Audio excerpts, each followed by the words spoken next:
Chilli powder, ಸಖತ್ ಖಾರ ಬಣ್ಣ ಮತ್ತು ರುಚಿ ಆಚಿ ಚಿಲ್ಲಿ ಪೌಡರ್. ವಿಪಕ್ಷಗಳ ಶಾಸಕರಿಗೆ ಅನುದಾನ ತಾರತಮ್ಯ ಆರೋಪ, ಹಣಕಾಸು ಇಲಾಖೆಗೆ ಹೈಕೋರ್ಟ್ ನೋಟಿಸು. ತಾರತಮ್ಯ ಕುರಿತು ಅರ್ಜಿಯನ್ನ ಸಲ್ಲಿಸಿದ ಬಿಜೆಪಿ ಶಾಸಕರು.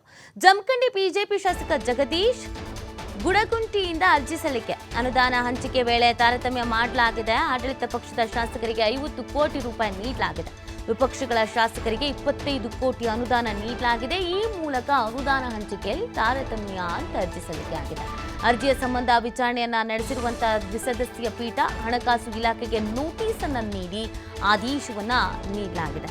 ಅನುದಾನ ಹಂಚಿಕೆಯಲ್ಲಿ ತಾರತಮ್ಯ ಆಗಿದೆ ಅನ್ನುವಂಥದ್ದು ಇವರ ವಾದ ಆಗಿರುವಂಥದ್ದು. ಅನುದಾನ ಹಂಚಿಕೆ ವೇಳೆ ತಾರತಮ್ಯ ಮಾಡಿದ್ದಾರೆ ಅನ್ನುವಂಥದ್ದನ್ನು ಈ ವಿಚಾರ ಹೇಳ್ತಾ ಇದೆ. ಆಡಳಿತ ಪಕ್ಷದ ಶಾಸಕರಿಗೆ 50 ಕೋಟಿ ರೂಪಾಯಿ ನೀಡಲಾಗಿದೆ. ವಿಪಕ್ಷಗಳ ಶಾಸಕರಿಗೆ ಕೇವಲ 25 ಕೋಟಿ ಅನುದಾನ ಮಾತ್ರ ನೀಡಿದ್ದಾರೆ ಅನ್ನುವಂಥ ಆರೋಪ ಮಾಡಿರೋದು.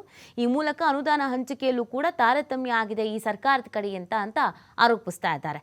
ಅರ್ಜಿ ಸಂಬಂಧ ವಿಚಾರಣೆಯನ್ನು ನಡೆಸಿರುವಂಥ ದ್ವಿಸದಸ್ಯ ಪೀಠ ಹಣಕಾಸು ಇಲಾಖೆಗೆ ನೋಟಿಸ್ ಅನ್ನು ನೀಡಿ ಆದೇಶವನ್ನು ಹೊರಡಿಸಿದೆ. ಸೊ ಈಗ ಡೀಟೇಲ್ಸ್ ಅನ್ನು ನೀಡಬೇಕಾಗತ್ತೆ. ಯಾರ್ಯಾರಿಗೆ ಎಷ್ಟೆಷ್ಟು ಅನುದಾನವನ್ನು ಕೊಟ್ಟಿದೆ, ನಿಜವಾಗ್ಲೂ ತಾರತಮ್ಯ ಆಗಿರೋದು ಹೌದಾ, ಏನು ಕತೆ ಏನು ಅಂತ. ಹಣಕಾಸು ಇಲಾಖೆಗೆ ಹೈಕೋರ್ಟ್ ಈ ಒಂದು ನೋಟಿಸ್ ಅನ್ನು ನೀಡಿರುವಂಥದ್ದು. ತಾರತಮ್ಯ ಕುರಿತು ಅರ್ಜಿಯನ್ನು ಸಲ್ಲಿಸಿದ್ರು ಬಿಜೆಪಿಯ ಶಾಸಕರುಗಳು.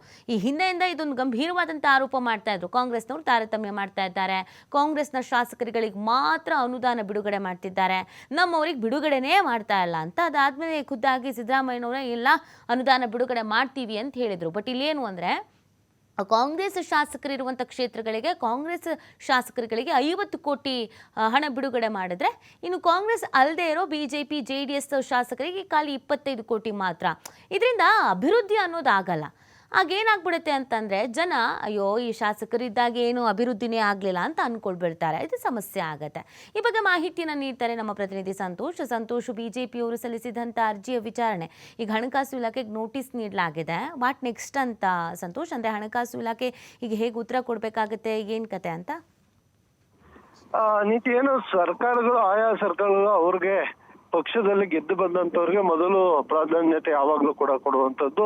ಸೊ ಹೀಗಾಗಿ ಅದು ಬಿಜೆಪಿ ಸರ್ಕಾರ ಇರಲಿ, ಕಾಂಗ್ರೆಸ್ ಸರ್ಕಾರ ಇರಲಿ, JDS ಇರಲಿ, ಯಾವುದೇ ಸರ್ಕಾರಗಳಿರಲಿ, ಆಯಾ ಪಾರ್ಟಿಯಿಂದ ಗೆದ್ದು ಬಂದ ಒಂದು ಮತ MLAಗಳು, ಶಾಸಕರು ಏನಿರ್ತಾರೆ, ಜನಪ್ರತಿನಿಧಿಗಳು, ಅವ್ರಿಗೆ ಹೆಚ್ಚಿನ ಭಾಗದಲ್ಲಿ ಮೊದಲ ಆದ್ಯತೆ ಕೊಟ್ಟು ಈ ಬಾರಿ ಅಭಿವೃದ್ಧಿ ಕೆಲಸಗಳನ್ನ ಮಾಡಿದ್ರೆ ಮುಂದಿನ ಬಾರಿ ಕೂಡ ಅವ್ರು ಗೆದ್ದು ಬರ್ಬೋದು ಅನ್ನೋದಿರುತ್ತೆ. ಸೊ ಇಲ್ಲಿ ಕಾಂಗ್ರೆಸ್ ಸರ್ಕಾರ ಈ ಬಾರಿ ಏನ್ ಮಾಡಿದೆ, ಅವರ ಶಾಸಕರುಗಳಿಗೆ ಏನು CM ಕಡೆಯಿಂದ ಬರುವಂತ ಫಂಡ್ ಏನ್ ಮಾಡುತ್ತೆ, ಅದರಲ್ಲಿ ಸುಮಾರು 50 ಕೋಟಿಯಷ್ಟು ಹಣವನ್ನ ಕಾಂಗ್ರೆಸ್ ಶಾಸಕರುಗಳಿಗೆ ಮಾತ್ರ ಕೊಡಲಾಗಿದೆ. JDS ಮತ್ತು BJP ಶಾಸಕರುಗಳಿಗೆ ಅದರ ಅರ್ಧದಷ್ಟು ಅಂದ್ರೆ 25 ಕೋಟಿಗಳನ್ನು ಮಾತ್ರ ಅನುದಾನವಾಗಿ ಕೊಟ್ಟಿರುವಂತದ್ದು. ಹೀಗಾಗಿ 25 ಕೋಟಿಗೆ ಯಾವುದೇ ರೀತಿಯ ಅನುದಾನದಲ್ಲಿ ನಾವು ಅಭಿವೃದ್ಧಿಯನ್ನ ಮಾಡ್ಲಿಕ್ಕೆ ಆಗೋಲ್ಲ ಒಂದು ಕಡೆ. ಮತ್ತೊಂದು ಕಡೆ ಯಾಕೆ ಈ ತಾರತಮ್ಯ, ನಾವು ಜನರಿಂದನೇ ಆಯ್ಕೆಯಾಗಿ ಬಂದಿರುವಂತವ್ರು, ಸೊ ಜನಪ್ರತಿನಿಧಿಗಳೇ ನಾವು ಕೂಡ ಅವ್ರಿಗೆ ಉತ್ತರವನ್ನ ಕೊಡಬೇಕಾಗತ್ತೆ. ಗೆದ್ದು ಬರುವಂತ ಸಂದರ್ಭದಲ್ಲಿ ಸಾಕಷ್ಟು ಅಶ್ಯೂರೆನ್ಸ್ ಗಳನ್ನ ಕೊಟ್ಟಿರ್ತೀವಿ. ಆದ್ರೆ ನೀವು ಅನುದಾನ ಕೊಡೋದ್ರಲ್ಲಿ ನೀವು ತಾರತಮ್ಯವನ್ನ ಮಾಡಿದ್ರೆ ಯಾವ ರೀತಿಯಾಗಿ ಕೆಲಸವನ್ನ ಮಾಡಬೇಕು. ಹೀಗಾಗಿ ನಮಗೂ ಕೂಡ ಅದೇ ಏನು ಕಾಂಗ್ರೆಸ್ ಶಾಸಕರುಗಳಿಗೆ ಏನ್ ಕೊಟ್ಟಿದ್ರು ಅದೇ ಅನುದಾನವನ್ನು ನಮಗೂ ಕೊಡ್ಬೇಕು ಅಂತೇಳಿ ಅರ್ಜಿಯನ್ನ ಹಾಕೊಂಡಿರುವಂತದ್ದು.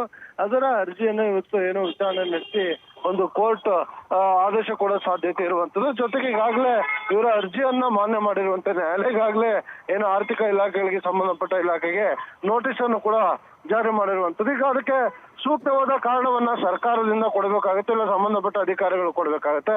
ಇಲ್ಲ CM ಇದರಲ್ಲಿ, ಇಲ್ಲ ರಾಜ್ಯ ಸರ್ಕಾರದ ಬೊಕ್ಕಸದಲ್ಲಿ ಹಣ ಇಲ್ವೋ, ಇಲ್ಲ ಯಾವ ಕಾರಣಕ್ಕಾಗಿ ಕೊಟ್ಟಿಲ್ಲ, ಇಲ್ಲ ಅಭಿವೃದ್ಧಿ ಯೋಜನೆಗಳಿಗೆ ಆಯಾ ಕ್ಷೇತ್ರವನ್ನ ನಾವು ಸರ್ವೆ ಮಾಡಿರ್ತೀವಿ, ಎಲ್ಲಿ ಹೆಚ್ಚು ಅಭಿವೃದ್ಧಿ ಆಗಿಲ್ಲ, ಕುಂಠಿತಗೊಂಡಿದೆ ಅಂತ ಕಡೆಗೆ ಜಾಸ್ತಿ ಅನುದಾನವನ್ನ ಕೊಟ್ಟಿದ್ದೀವಿ, ಎಲ್ಲಿ ಅಭಿವೃದ್ಧಿ ಆಗಿದೆ ಅಲ್ಲಿಗೆ ಕಡಿಮೆ ಅನುದಾನ ಕೊಟ್ಟಿದ್ದೀವಿ ಅನ್ನೋ ರೀತಿಯಲ್ಲಿ ಇವರು ಯಾವ ರೀತಿಯಾಗಿ ಇದನ್ನ ಸಮರ್ಥನೆ ಮಾಡಿಕೊಳ್ತಾರೆ, ಅದು ಏನೇ ಸಮರ್ಥನೆ ಮಾಡಿಕೊಂಡು ದಾಖಲಾತಿಗಳ ಮುಖಾಂತರ ನ್ಯಾಯಾಲಯಕ್ಕೆ ಇವರು ಸಮರ್ಥನೆಯನ್ನ ಮಾಡಬೇಕಾಗತ್ತೆ.